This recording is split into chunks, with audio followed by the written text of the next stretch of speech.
Meditation is a phenomenal empowerment that you can do whatever is needed in the world, whatever, I mean that, and still remain untouched by the process of activities that we need to conduct in the world. If you sit here,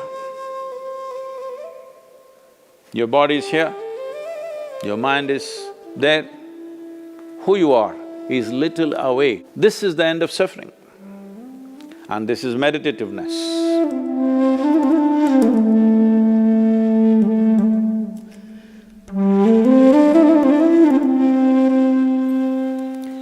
Namaskaram. Probably the second most repeated word, oft-repeated word in these last few weeks, apart from coronavirus, is meditation. Everybody is suddenly, people who had never meditated in their lives, never even considered that possibility, are now suddenly talking about meditation, the need to meditate, wanting to meditate. Let us examine this meditation, what this is. First of all, what does the word meditation mean? The English word meditation doesn't really mean anything, in the sense, it doesn't say anything specific. If anybody sits normally with their eyes closed, it's assumed they must be meditating. One can sit with their eyes closed and do many things. You can do japa, tapa, dharana, dhyana, samadhi, shunya, samyama, or you might have just mastered the art of sleeping in vertical postures. So the word meditation in English language doesn't specify anything. Generally we assume, or generally people assume that meditation means dhyana.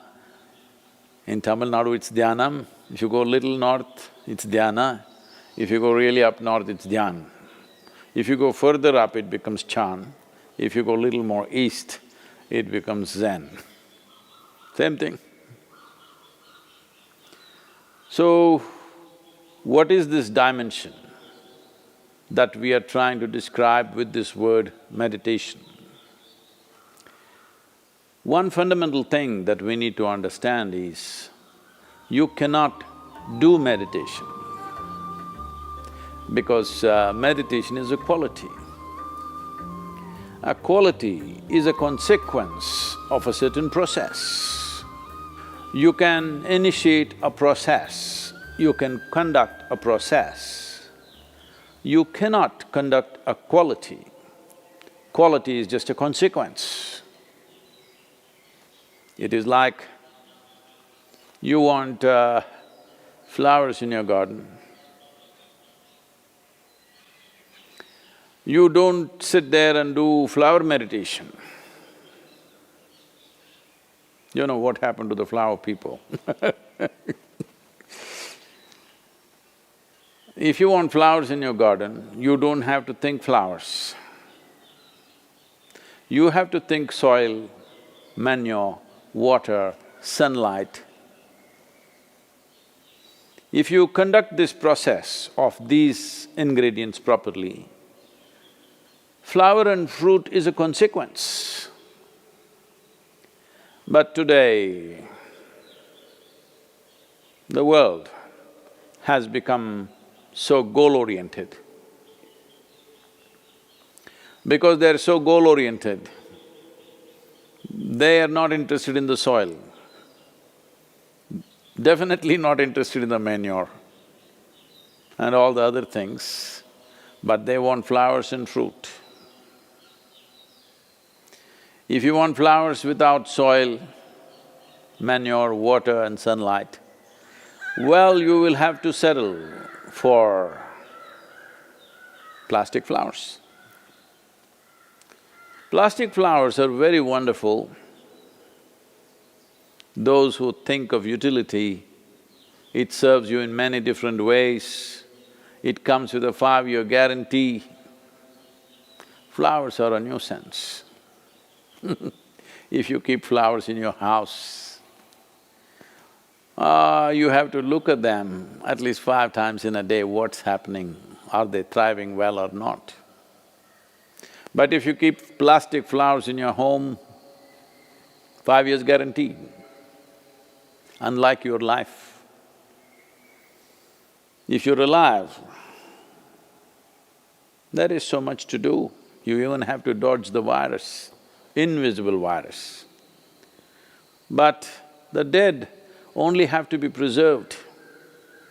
So essentially, the dimension and the process that you're referring to as meditation is very life-oriented. When I say life-oriented, today largely you're material-oriented or at the most mind-oriented, maybe emotion-oriented or physical body, which is a material again. Largely life has become like this.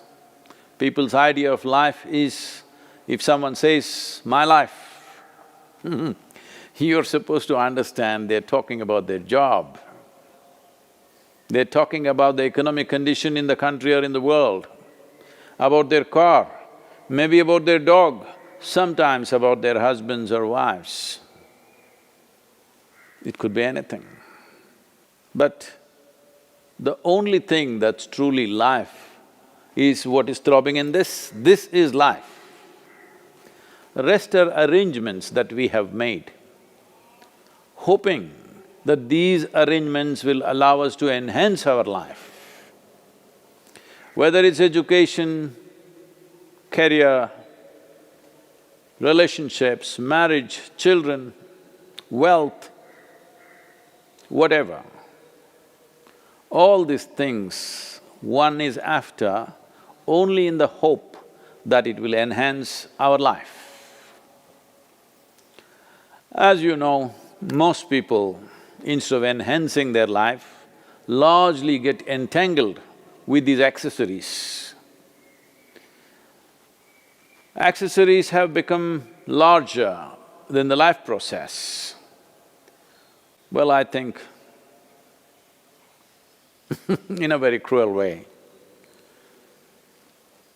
the virus is bringing focus on the life. You suddenly understand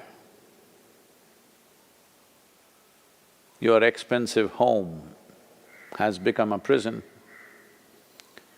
Your expensive car is as good as junk because you can't drive it, at least for some time.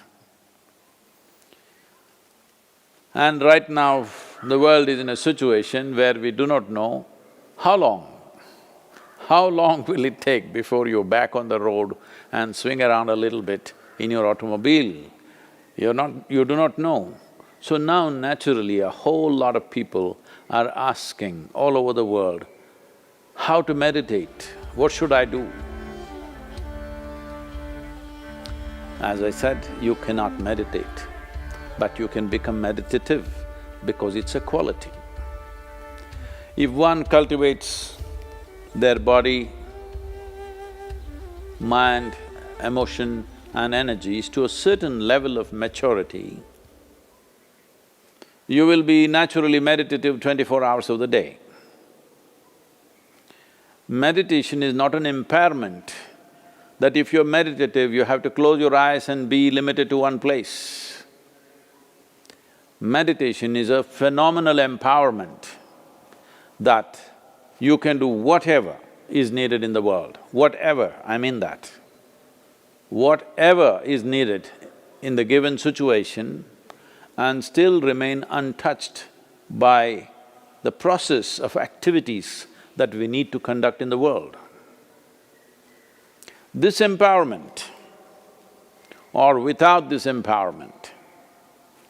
In fact, a human being is crippled because if what you have to think, feel, understand and act in the world is going to rub off on you in such a big way, naturally you will hesitate to do what is needed.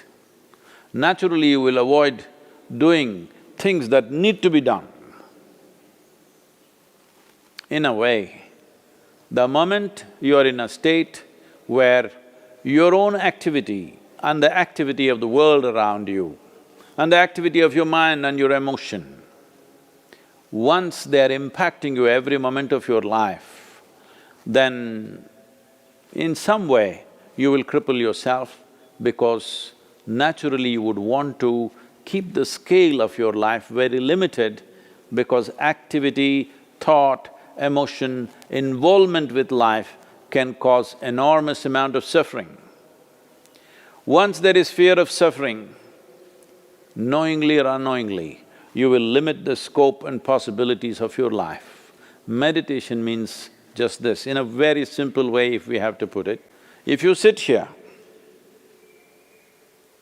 your body is here, your mind is there, who you are is little away from these two dimensions of physical body and mental accumulations.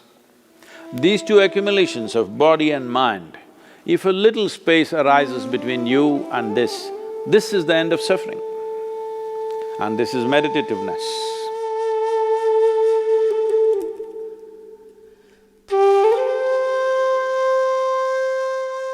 Isha Kriya is an extremely simple process but a powerful tool. These three ingredients, your breath, your thought and your awareness, in the right combination, if you use them, your ability to use the mind and the body is so greatly enhanced that you almost look superhuman for somebody else. But I'm telling you, this is human. This is not about being superhuman. This is about realizing being human is super.